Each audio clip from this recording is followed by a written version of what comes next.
All right. I'm here with Jason Berkowitz, good friend, industry icon, industry partner. Jason and I spend a lot of time talking about a lot of things about the industry, where the industry is, where the industry is going. We both come from an operations background.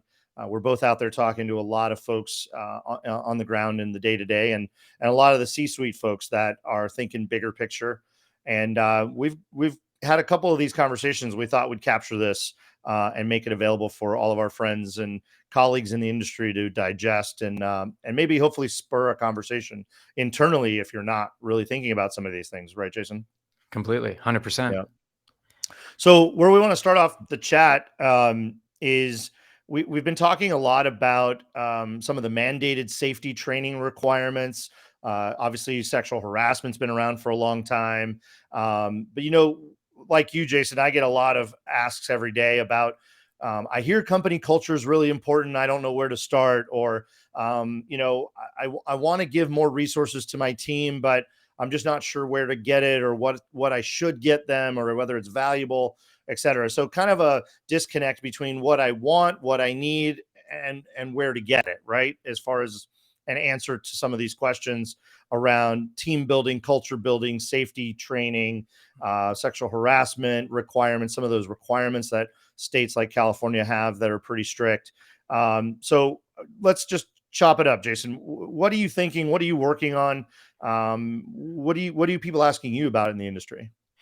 Yeah, I appreciate that. Look, as a longtime restaurant operator, right, and somebody who has scaled multiple different restaurant groups, long before it was mandatory, we would roll out anti-harassment training. And it was just the idea of let's lay down the groundwork, right? Let's communicate what the expectation is.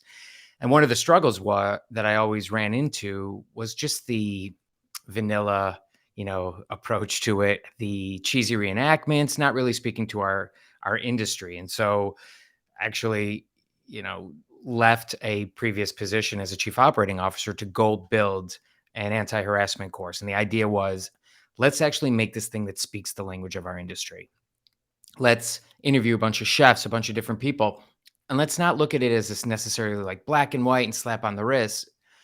Let's actually talk about the gray area, because we know there's been incredible wrong behavior that's been going on, and that needs to be called out. But there's also a whole gray area where we're an industry that likes to hug, we're an industry that likes to get a little radical and weird with our jokes, and we're strange and we're unique, and there's so much that I love to celebrate. And the idea was, well, let's try to make this thing inclusive as we move forward collectively as a conversation. And it was great. We made the course and it worked. And what was awesome was people started to come to us and they're like, I really appreciate that. I figured out you're right. Maybe this is where I can jump in. Maybe this was appropriate. Maybe this wasn't.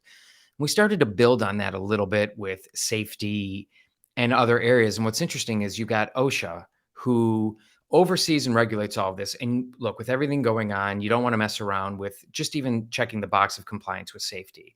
But the idea is, why check the box? Why not actually, if you need to communicate this messaging and there's an opportunity, well, let's use this as the foundation to sort of move forward in this collective conversation. And so, reason I wanted to start with, right? You and I geek out over culture, and I've built culture and training for multiple different companies. The reason I wanted to start off with the anti-harassment was it was becoming mandatory. I saw an opportunity to create something that was unique, and I saw an opportunity to speak our language. Then you have safety, then you fold in compliance. Well, all of this starts to move in the same direction. And what are we talking about? We're talking about, how do you talk to each other? How do you Where's empathy? Where do we fit with each other? Where do we respect each other? Well, that's culture, right? What's the expectation of me? What's the expectation of the people around me? And so this starts to move. And I was like, we at Arrow Up Training could be this resource, start to work with people and see where we fit in their culture and where they can fit in ours. And we can start to work together. And then let's build on all of this stuff. Well, let me decode a little bit of what you said. I like to be tactical, practical, and give clarity. It makes some things a little more obvious. Um, you build training programs and video products and series and even micro learnings um, for the restaurant industry by restaurant people. I think that you said it and kind of glanced over it, but I want to make it really clear that that is really unique, right? Rather than some generic insurance, no offense, insurance people, insurance funded 1984, 1993 video about these generic things. You said, let me go get real case scenarios that real restaurant people live, Yeah. and let's draw that connection, and have a familiarity, have a relatability that you can't have unless, like you said, the keeping it weird crowd. We have our own language, right? We have our own into intimations with each other, etc. So I think that's really, really cool what you've done there. And you started talking about safety and building culture. And one of the things you've really been saying a lot lately that that I've been catching, and I kind of wrote it down here, is that you can use safety as a Trojan horse to building your team. And I credit you for a lot of innovative approaches to things. And even when you said this to me the first time I heard you talking about it, I had to like stop and think like, what we're going to use safety as the foundation and the catalyst to build relationships. So I want you to, in your words, talk that through and help us understand what you're saying, because once I got it, once you kind of really laid it out for me, I was like, oh yeah, that makes a lot of sense. It's here's a quick story where one of the companies that we were working with were struggling with implementing the COVID regulations, and they needed to talk to them, and they needed to communicate, obviously washing hands, we knew this, but where they were holding their mask. And they reached out to us. We provide their anti-harassment training and safety training, and said, "Can you help us? We don't want to keep nagging them and bugging them."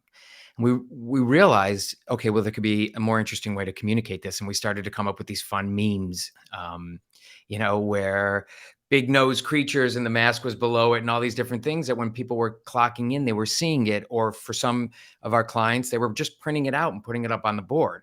And what was happening was people were coming in and they were, again, in our industry, in our language, a little tongue in cheek, but something serious. They were seeing this messaging proactively. They would get a chuckle and then they would think, you're right, I should put the mask up. And we realized, okay, well, we can go a little bit further.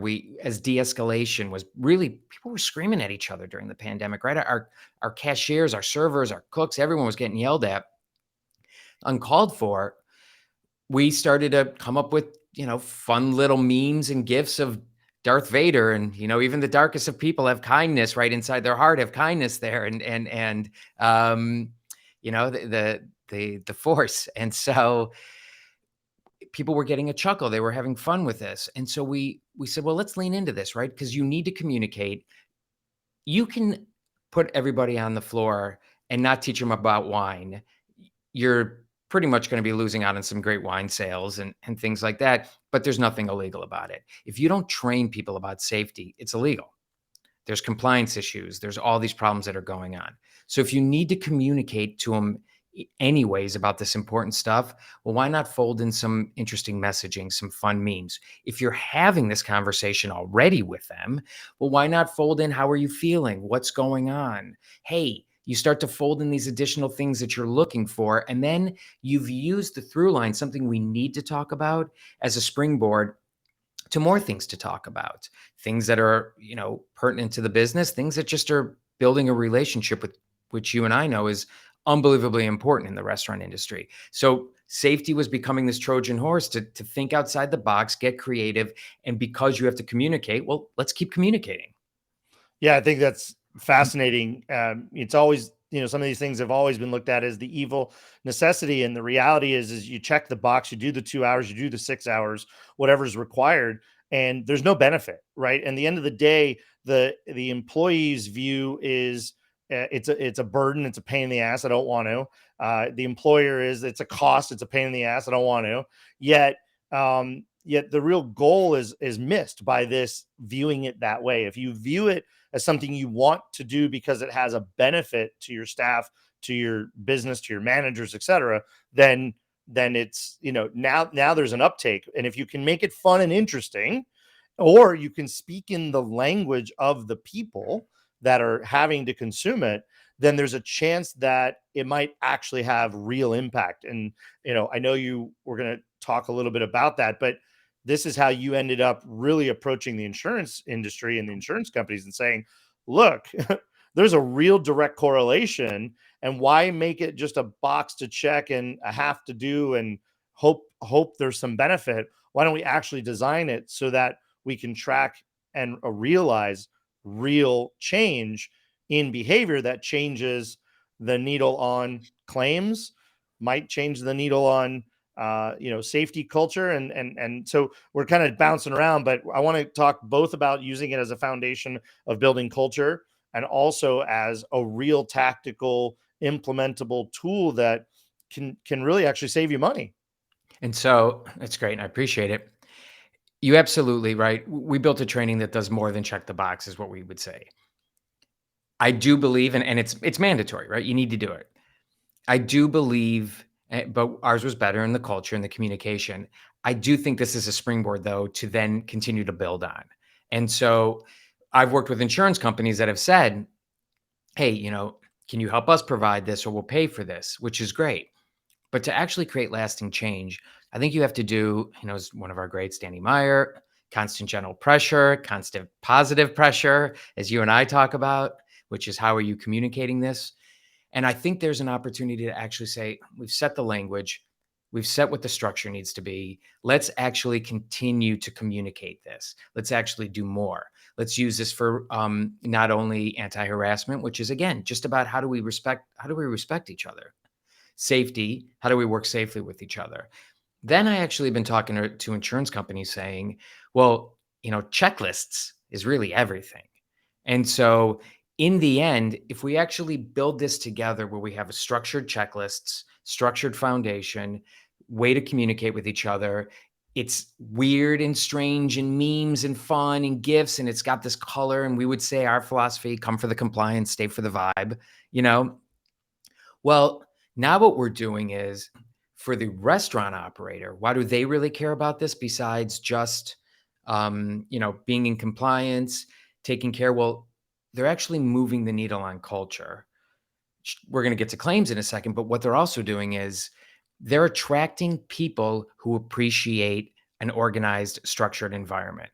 And I absolutely, as somebody, last job I oversaw 1,100 people.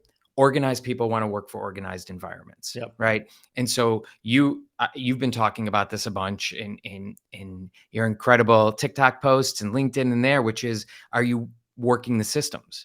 Do you Right. have a system? And so to me, this is a foundational system. You need to have safety, you need to have respect. Well, it's just communication, it's culture, it's empathy, it's how do we actually work with each other? It's accountability, it's checklists, it's structure.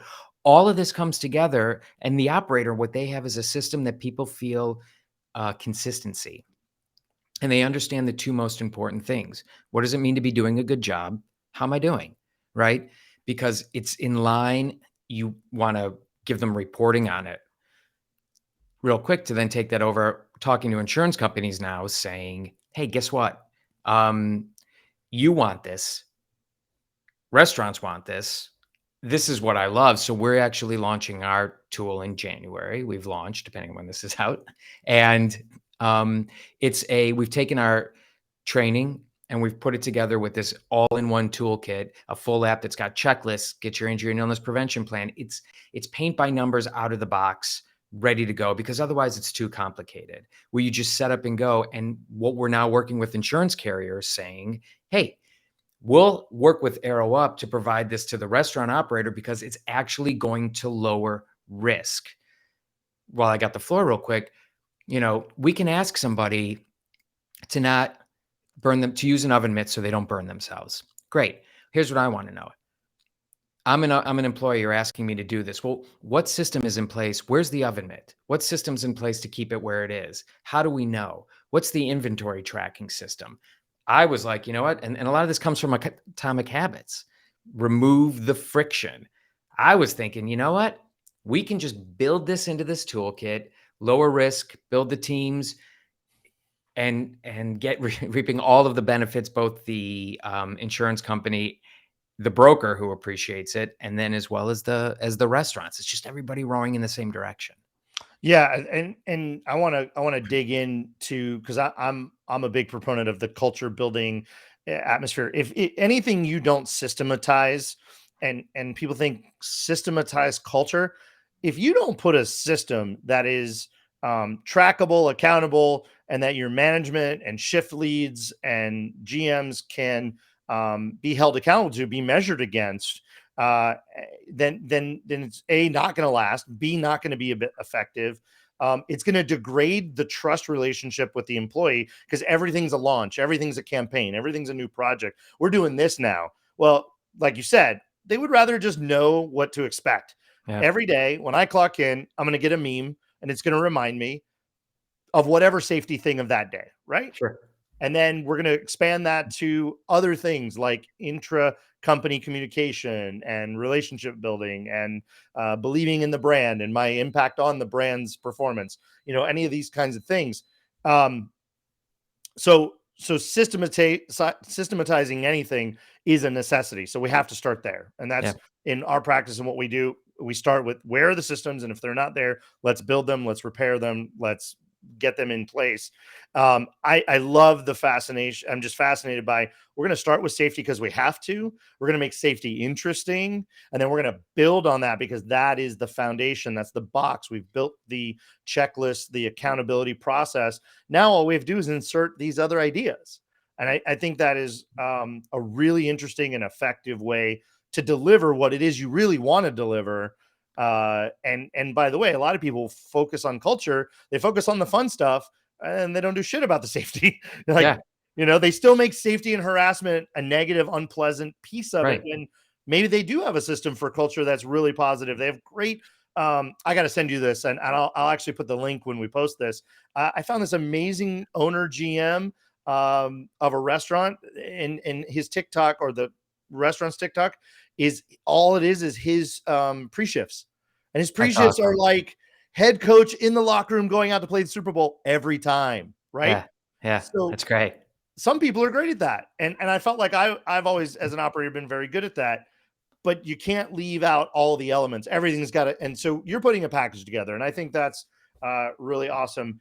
Um, I kind of want to tie a bow to that thought, because you say something a lot that I want to call out, and it kind of ties this together. Is, you say that checklists are mightier than trust falls for building culture. And I think all that talk that I just did, really, that's a one liner that encapsulates the whole thing. Yeah, and I know you agree with it, right? And so, you and I have been on stage, and I've told this one story that it just says in a nutshell, where there was an incredible restaurant a few years back, and when I was consulting and building training for a bunch of different groups, and that's what I built, was front of house training and back of house training, right? All the fun stuff, wine and service and 10 steps to running and busing correctly, and working with incredible companies from the mom and pop shop down the street to Gucci Osteria, right? And helping them open their first restaurant. And so this chef had come to me and said, "I need you to talk to the owner."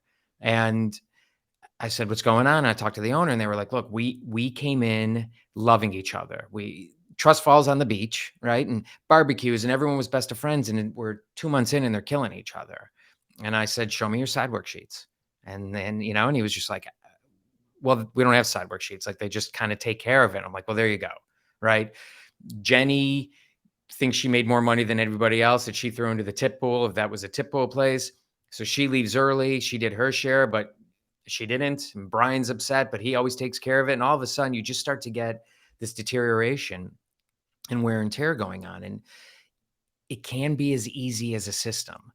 And what a system does is it creates consistency and accountability that then allows people to know where they stand. What also is important, and we can jump into this next if you like, our one of the biggest things that we focus on, that we're going to focus on in our toolkit, is our supervisors and shift leads.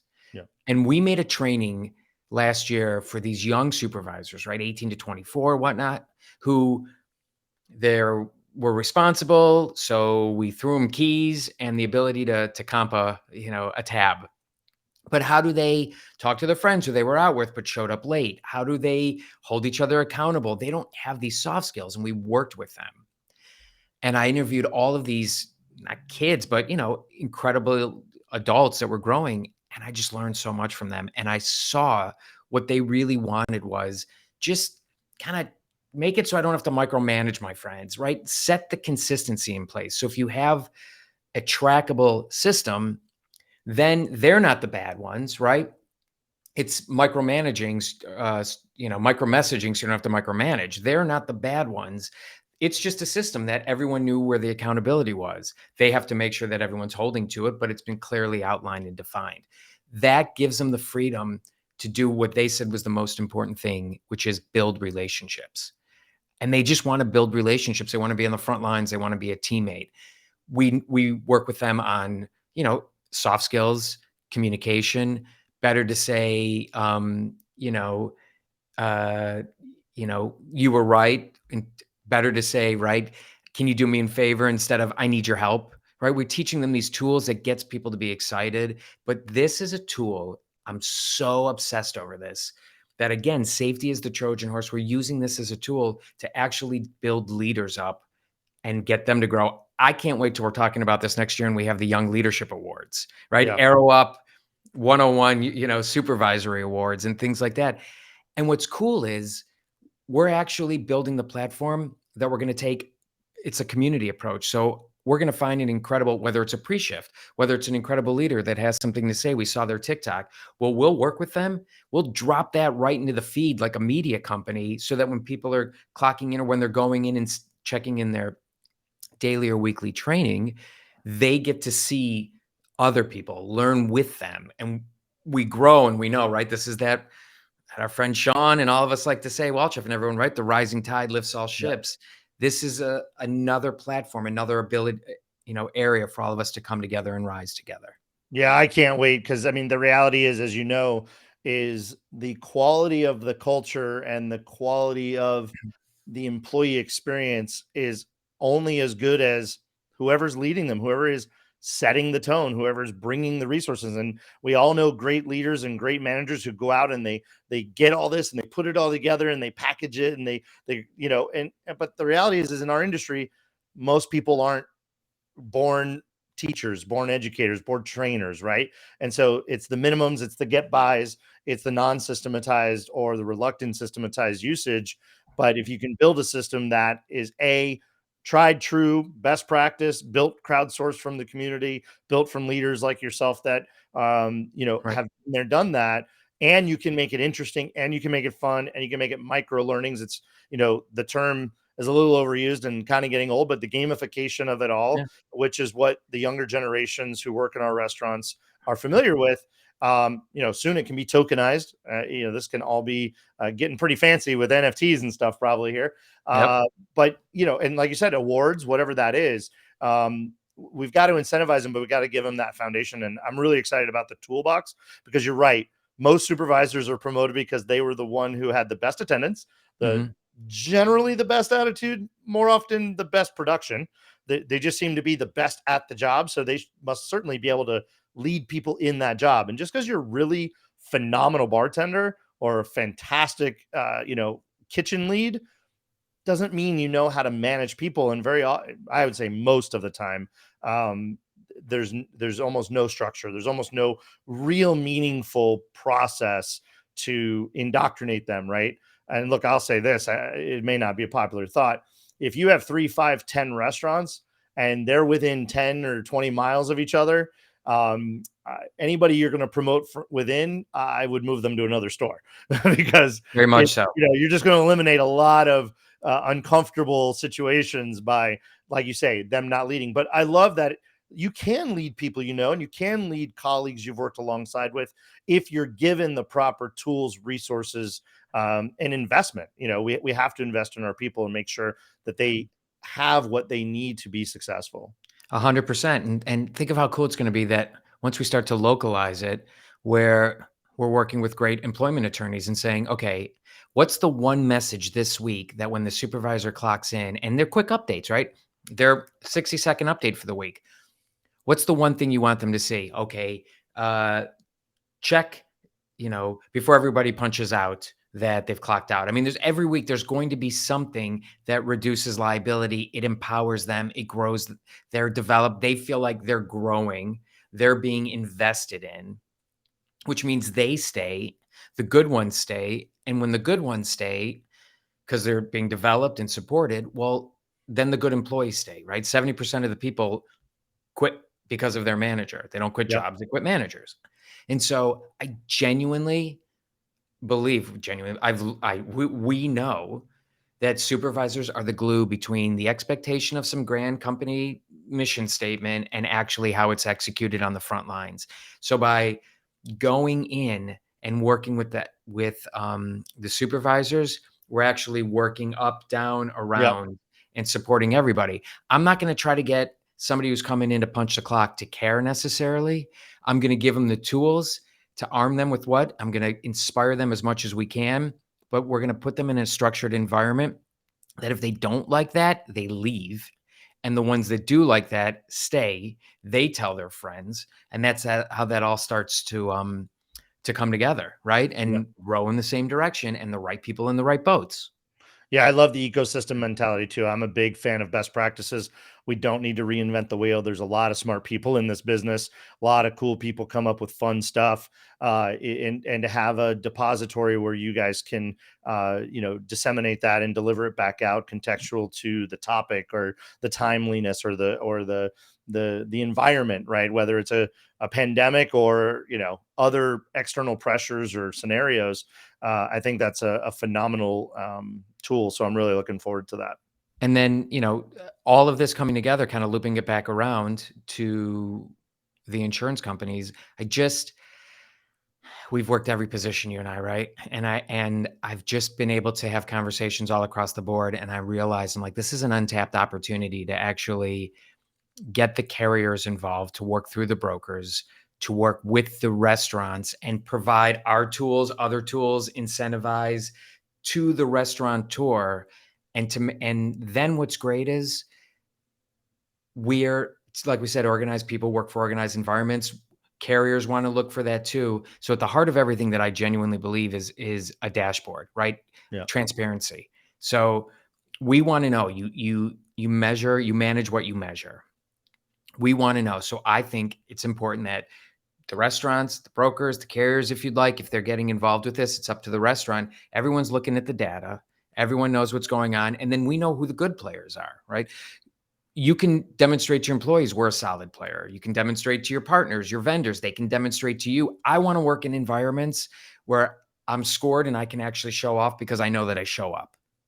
Yeah, and look, at the end of the day, if it's done for you, it's systematized, automated, natural process at clock in, at clock out, on your break, this is like you say, constant positive pressure. Look, at the end of the day, the best companies that we all look up to and aspire to be have been doing this. This is the fabric of what the bedrock of their success. And when you ask the Chick-fil-A's, okay, the In-N-Out burgers, other great organizations in and out of our industry, it's a focus on the human, the employee human, not the guest. And it is the unapologetic systematization of everything. And it's making it interesting and making it relevant and making it fun, if possible, gamifying it. And even if it's not the fun stuff, it's done in a digestible, relatable way, and I think you're doing all of that. I think it's phenomenal. I think if you're in this industry and you have not clicked on arrowuptraining.com, right? Yep. Yep. Okay, arrowuptraining.com. You've got to check it out. Watch for the launch in January. Keep an eye on it. Click on it. Download it. Get involved. Call Jason. He's strangely available, as we like to say, Mr. Walchef would say. And